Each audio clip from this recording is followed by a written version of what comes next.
Alleluia, Alleluia. Everybody sing Alleluia, for the Lord has risen, it is true. Everybody sing Alleluia. 30 years he walked the land. Alleluia, Alleluia. To all in need he lent his hand. Alleluia, Alleluia, Alleluia. Everybody.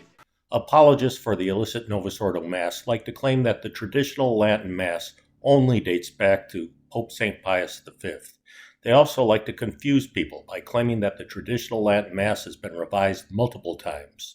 I don't think that they are intentionally being deceptive. They're just copying and pasting what they've seen on the internet.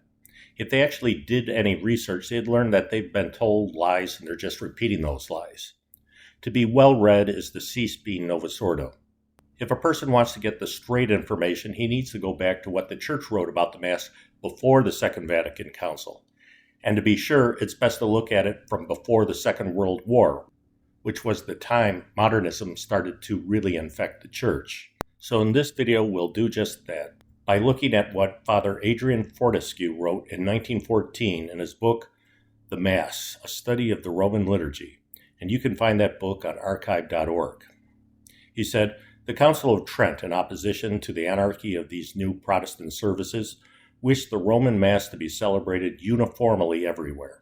The medieval uses had lasted long enough. They had become very florid and exuberant, and their variety caused confusion. It would be better for all Roman Catholics to go back to an older and a more simpler form of the Roman Rite. In its 18th session, the Council appointed a commission to examine the Missal, to revise it, and to restore it to its earlier form. The commission accomplished their task very well. It was not to make a new Missal, but to restore an existing one, according to the custom and rite of the Holy Fathers, using for that purpose the best manuscripts and other documents. So the new Missal would be a restoration to what had existed in antiquity." On July 14th of 1570, the Pope published the Reformed Missal in his bull Quo Primum. The bull commands that this Missal alone will be used wherever the Roman Rite is followed. No one, whatever rank he has, shall use any other. As we discussed, not even the Pope has the right to make extensive changes to the Mass, let alone concoct a new entire rite. But Pope Pius made one important exception. The bull allowed any rite to be kept that could show a prescription of at least 2 centuries. This rule saves some modified use. A good many medieval uses that might no doubt have claimed a prescription of 2 centuries did not do so, presumably because bishops preferred to conform to St. Pius's Missal. These late exuberant modifications of the old Roman Rite only made way for in its pure form. It is a reasonable idea that those who use the Roman Rite should use it uniformly in a pure form. A just and reasonable criticism will admit that Pope Pius V's restoration was on the whole eminently satisfactory. The standard of the Commission was antiquity. Certainly, we in the West may be very glad that we have the Roman Rite in the form of Pope St. Pius V's Missal. Now let's look at the half-truths that the Missal has been revised several times since Pope Pius's Missal. Father Fortescue tells us that the Missal of Pius V is the one we still use. Later revisions are of slight importance. 3 times again since Pope St. Pius V, the Missal has been revised, and we are now at the eve of the 4th revision. By the time Clement VIII, printers had corrupted the text in several ways. Pius V had left the biblical chants in the form of Itala. In many editions, these texts had been modified to agree with the Vulgate of 1592, and other corruptions had crept in.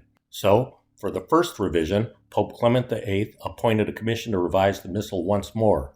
They did not in any way modify the Mass. They just eliminated the errors that had crept in after Pope St. Pius V. For the 2nd revision, Pope Urban VIII appointed a commission whose chief work was to simplify and make clear the rubrics. So on September 2nd of 1634, he published his revised Missal. That did not change the Mass, but only made the rubrics clearer. Pope Leo XIII found it necessary to make a new revision. The great number of saints' days and the multiplication of Masses had produced the result that many were never said at all, being always supplanted by others. The Congregation of Rites then reduced some feasts and did something towards simplifying the calendar. At the same time, the rubrics were corrected according to the various decisions made since Urban VIII. Pope Leo simplified the calendar, but as I've noted several times in the past, Paul VI gutted it and turned it on its head. But already, Pope St. Pius X has made a further revision, not of the text, but of the music. The Vatican Gradual of 1906 contains new, or rather restored, forms of the chants sung by the celebrant, therefore to be printed in the Missal. Since then, authentic editions of the book are those that contain these chants conformed to the Vatican Gradual. Since the Council of Trent, the scheme and all the fundamental parts remain the same. No one has thought of touching the venerable liturgy of the Roman Mass, except by adding to it new propers. Our canon is untouched, and all the scheme of the Mass. Our Missal is still that of Pius V. We may be very thankful that his commission was so scrupulous to keep or restore the old Roman tradition. So our Mass goes back, without essential change, to the age when it first developed out of the oldest liturgy of all. It is still redolent of that liturgy, of the days when Caesar ruled the world and thought he could stamp out the faith of Christ, when our fathers met together before dawn and sang a hymn to Christ as to God. The final result of our inquiry is that, in spite of unsolved problems, in spite of later changes, there is not in Christendom another rite so venerable as ours. But then came the Second Vatican Council. Well, I hope you enjoyed this video. I'll be back again within a week with another one. But in the meantime, please check out my Facebook page and my Twitter page. Every day I post additional content that you won't find on this YouTube channel. And also, please pray for the church.